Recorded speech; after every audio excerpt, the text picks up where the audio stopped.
उत्तराखंड की जनता यही कह रही है कि आने वाले समय में भारतीय जनता पार्टी का यहां से सफाया होगा।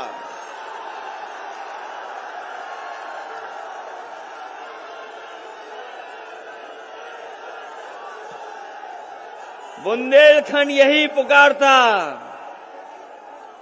आवाज दिल्ली तक जा रही है, लखनऊ तक जा रही है कि बुंदेलखंड यही पुकारता, नहीं चाहिए भाजपा।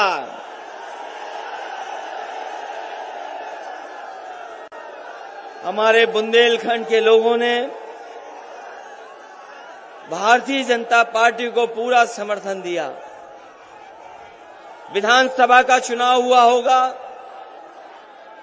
विधानसभा में भारी बहुमत देकर के जिता करके भेजा। लोकसभा का चुनाव भी जिस समय हुआ था, यहां की जनता ने पूरा समर्थन दिया। इस बार के लोकसभा में भी पूरा समर्थन मिला। बुंदेलखंड में पूरी भाजपा है, विधायक सब उनके हैं, लोकसभा भी उनके सभी सांसद हैं, किसी को कुछ नहीं मिला। बताओ हमारे बुंदेलखंड के और बांदा के लोगों, इनके वादे जुमले निकले कि नहीं निकले? इनकी बातें झूठी हैं कि नहीं हैं? और कहां हमारे किसानों को कहा था कि किसानों की आय दोगुनी हो जाएगी, किसान की पैदावार जो होगी हम अपने किसानों की आय दोगुनी कर देंगे। बताओ बुंदेलखंड के हमारे किसान भाइयों, ये किसान के बेटे नौजवानों, बताओ आय कहां दोगुनी हो गई? किसी फसल की आपको कीमत मिली हो तो बताओ। जो वादे किए थे आय दोगुनी के, वो तो पूरे नहीं हुए। लेकिन महंगाई कितनी बढ़ गई है, डीजल पेट्रोल की कीमत बढ़ती चली जा रही है, आसमान छू रही है। ये वही लोग हैं जिन्होंने कहा था कि हवाई चप्पल में चलने वाले लोगों को हम हवाई जहाज में बैठा देंगे। और पेट्रोल डीजल इतना महंगा हो गया कि आज गरीब की गाड़ी नहीं चल सकती। हर चीज महंगी है। खाद के लिए आपको खड़ा रहना पड़ गया लाइन में। बताओ हमारे किसान भाइयों, किसको खाद मिल रही है? खाद नहीं किसान को, डीएपी नहीं, कोई इंतजाम सरकार ने नहीं किया। और सरकार ने अन्ना जानवरों के लिए भी कुछ नहीं किया। अन्ना जानवरों को भी खुजा छोड़ दिया। मेहनत करके अगर किसान अपनी फसल भी तैयार कर ले, लेकिन उसे रातों रात जग कर करके अन्ना पशुओं से अपनी खेती बचानी पड़ रही है। जहां खेती बचानी पड़ रही, वहीं सड़कों पर भी बुल घूम रहे हैं, बुल। उन बुलों को भी हटाने का कोई इंतजाम सरकार नहीं कर पाई। वो दिन याद करो हमारे बुंदेलखंड के लोगों, जिस समय लॉकडाउन हुआ था, जिस समय कोरोना की महामारी में घरों में कैद कर दिया था। हमारे आपके बीच के भाई जो दूसरी जगह नौकरी कर रहे थे, रोजगार कर रहे थे, कितना मजबूरी में लौट करके आए। जिस समय सरकार को मदद करनी चाहिए थी, उस समय सरकार ने मदद नहीं की। हमारे मजदूर भाइयों को अनाज छोड़ दिया, उनको अपने हाल पे छोड़ दिया। कैसे लोग चल करके आए, पैदल पैदल, भूखे प्यासे चलते चले गए। यही पुलिस के लोगों ने वसूला, तब जाकर के ट्रक में बैठने दिया। हमारे मजदूरों को ऐसे ही सीमा पर रोक लिया, लाठी खाई, अपमानित हुआ और जान चली गई बहुत लोगों की। न जाने कितने लोगों की जान गई।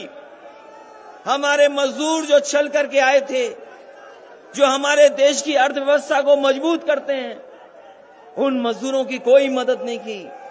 जो चल करके आए, कुछ लोगों की जान चली गई, सरकार ने कोई मदद नहीं की।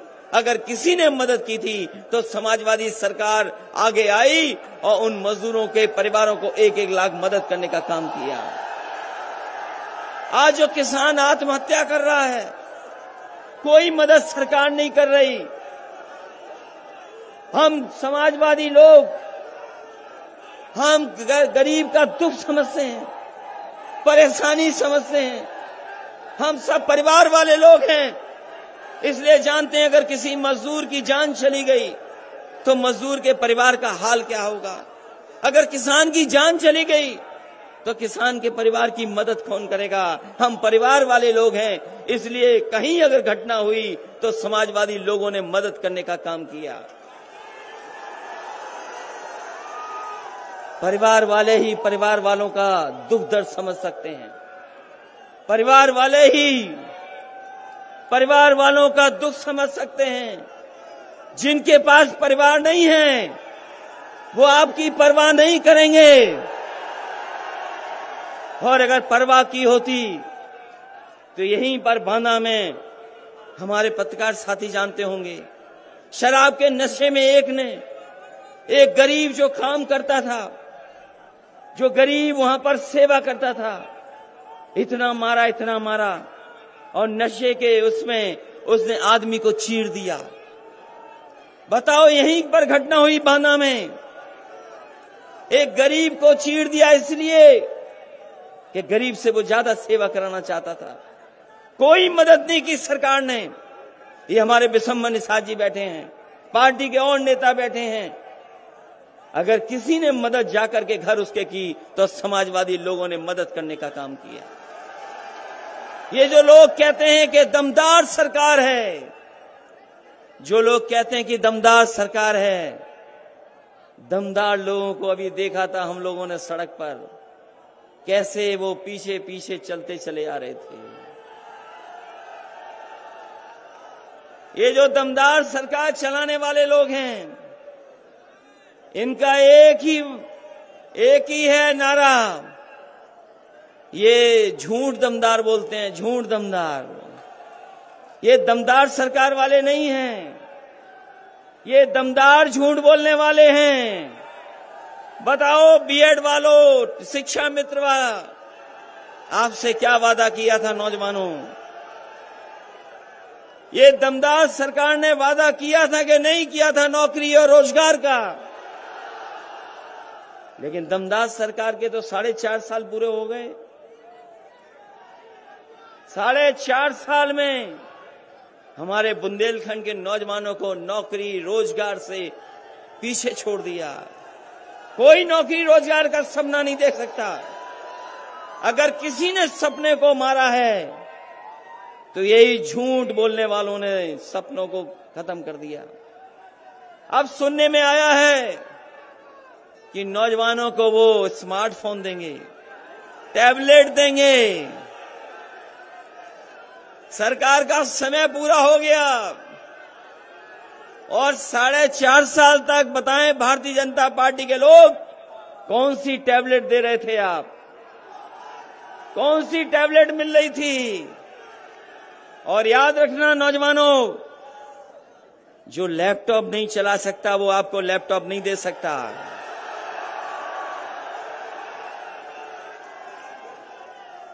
हमारे साथियों बताओ, क्या बाबा मुख्यमंत्री लैपटॉप चला सकते हैं?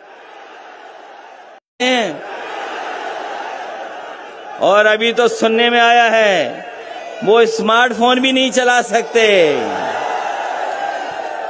और अगर स्मार्टफोन और लैपटॉप चला सकते होते तो हमारे नौजवानों के हाथ में अभी तक सरकार ने दे दी होती यार। इसलिए कहना चाहते हैं आपसे कि आपको योगी सरकार चाहिए कि योगी सरकार चाहिए? योगी सरकार चाहिए कि योगी सरकार चाहिए? इन्होंने उत्तर प्रदेश को पीछे कर दिया। उत्तर प्रदेश के हालात जो पैदा किए हैं, आज जो नफरत फैलाई है, ये जो बर्बादी हुई है, इतनी लूट कभी नहीं हुई होगी। इनका विकास तो हम लोगों ने तस्वीरों में देखा है, इनका विकास तस्वीरों में पकड़ा गया, इनके विज्ञापनों में पकड़ा गया। अभी कुछ दिन पहले याद होगा, एक विज्ञापन निकाला तो कलकत्ता का जो फ्लाईओवर है वो विज्ञापन में ले आए कि वो भाजपाइयों ने बनाया है। उसके बाद कारखाने, आपके यहां तो नहीं लगे कारखाने, कोई कारखाना लगा हो तो बताओ हमें। कोई कारखाना नहीं लगा। अमेरिका की तस्वीर चुरा के ला गए, बोले कि ये कारखाने लगे हैं। अभी आए थे यहां भाजपाई लोग, बांध की तस्वीर दिखा रहे थे। वो बुंदेलखंड का बांध नहीं था, वो कहीं और का बांध था जिसकी तस्वीर दिखा रहे थे। ये विज्ञापन में भी झूठ दिखाते हैं, विज्ञापन में भी।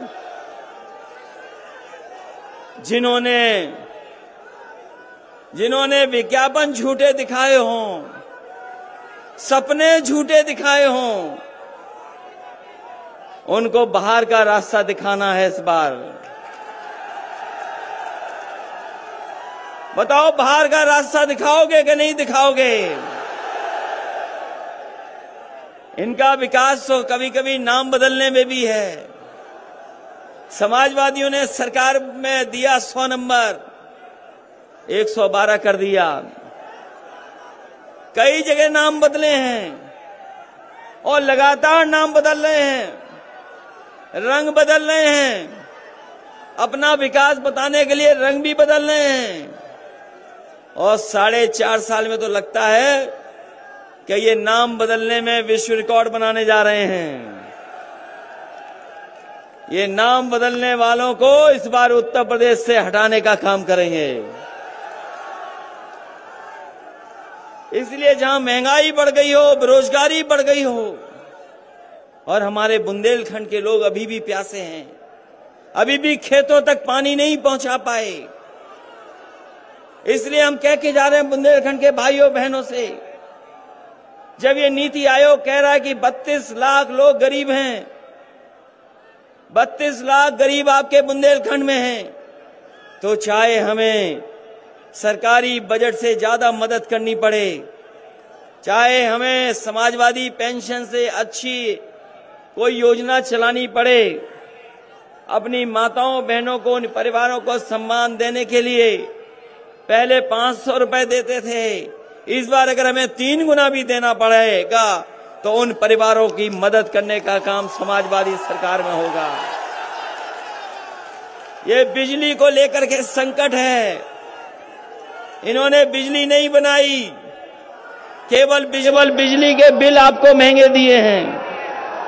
बिजली नहीं बनाई, बिजली के बिल महंगे दिए हैं। हम आपको भरोसा दिला के जा रहे हैं, अपने किसान भाइयों की हमने सिंचाई मुफ्त की थी, सिंचाई मुफ्त थी। सरकार बनेगी तो अपने किसानों के लिए सिंचाई मुफ्त के लिए इंतजाम करने का काम समाजवादी लोग करेंगे। नौजवानों, हम कह के जा रहे हैं, आज भी लैपटॉप चल रहा होगा जो समाजवादी सरकार में दिया गया था, वो लैपटॉप अभी भी चल रहा है, कहीं बंद नहीं हुआ होगा।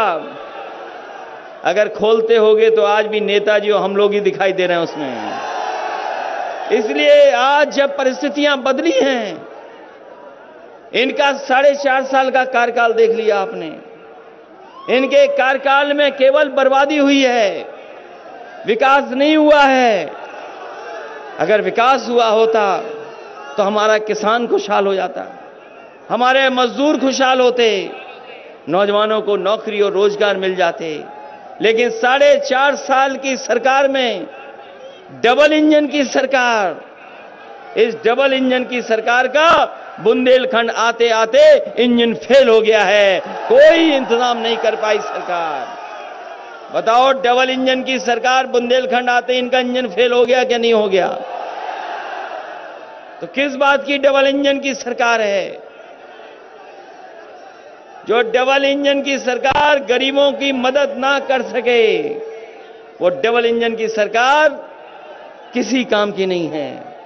इसलिए मैं आप सबको बधाई देना चाहता हूं, इस ऐतिहासिक कार्यक्रम के लिए बधाई देना चाहता हूं। अपने किसान भाइयों का धन्यवाद देता हूं, इन नौजवानों का धन्यवाद देता हूं, आए हुए समाजवादी साथी जितने भी हैं, जो मंच पे बैठे, जो सामने, उनको भी धन्यवाद देता हूं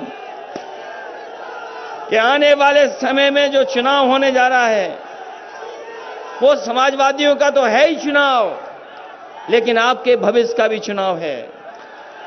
आपको अपना भविष्य बनाने के लिए साइकिल की मदद करनी है। ये बीएड वाले लोग घूम रहे हैं बेरोजगार बड़ी संख्या में, शिक्षा मित्र भी बेरोजगार हैं।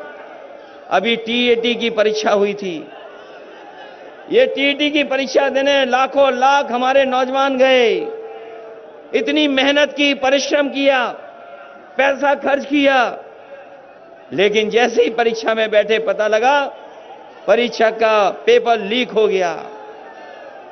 ये हमारे नौजवान जानते हैं कि ये पेपर लीक पहली बार नहीं हुआ है। ये सरकार जानबूझ करके पेपर लीक करती है। ये लीक करने वाली सरकार है और इसीलिए लीक करती है क्योंकि हमारे नौजवानों को नौकरी और रोजगार नहीं देना चाहती है। टीईटी के परीक्षार्थी हमारे भटक रहे हैं, बीएड वाले भटक रहे हैं, शिक्षा मित्र भटक रहे हैं, बीटीसी वाले भटक रहे हैं।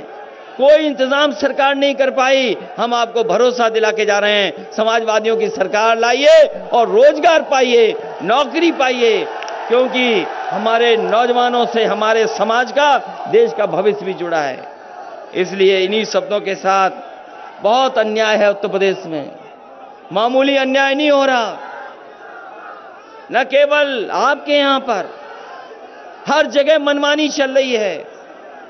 ये बुलडोजर वाली सरकार, ये बुलडोजर वाले लोग, ये याद रखें, बुलडोजर सड़क पे चला करता है, लोगों पे बुलडोजर नहीं चलता। और लोगों के पास इस बार अधिकार है वोट का। इतना वोट का बुलडोजर चलेगा, इतना वोट का बुलडोजर चलेगा कि भारतीय जनता पार्टी के लोगों का पता नहीं लगेगा। कौन सोच सकता है कि जो 100 नंबर वाली पुलिस थी उसको भी बर्बाद कर दिया। यही भारतीय जनता पार्टी के लोग कहते थे कि नोटबंदी आ जाएगा, भ्रष्टाचार खत्म हो जाएगा, काला धन वापस आ जाएगा। बताओ, नोटबंदी के बाद कौन सा भ्रष्टाचार रुक गया? और 100 नंबर का जब से 112 किया है, तब से पुलिस का भी पता नहीं क्या हो गया है। पुलिस भी इन्होंने खराब कर दी है। और एक घटना नहीं, दो घटना नहीं, उत्तर प्रदेश में न जाने कितनी अन्याय की घटना हो रही हैं। हर गरीब अपमानित हो रहा है। जो न्याय चाहते वो न्याय नहीं पा रहे हैं। यहां पर ही बांदा में मुझे बताया अभी मंच पर, अमन त्रिपाठी जिसकी हत्या हो गई, अमन त्रिपाठी जिसकी हत्या हो गई, आज भी पुलिस केस नहीं खोल पाई। उनके परिवार के लोग धरने पर बैठे हैं, न्याय नहीं मिल रहा। वो हमारे आपके समर्थक हैं नहीं है, वो बात अलग है, लेकिन उनके साथ अन्याय हो रहा है। कैसी पुलिस, कैसा प्रशासन जो अभी तक दोषियों को नहीं पकड़ पा रहा है, और कैसे दोषियों को पकड़ेगा? क्योंकि जो दोषी को बचाने वाले सरकार में बैठे हैं। जो लोग कहते हैं दूसरे लोगों को माफिया, अपराधी। बताओ, उत्तर प्रदेश में कोई मुख्यमंत्री ऐसा भी बना है इतने मुकदमे हों?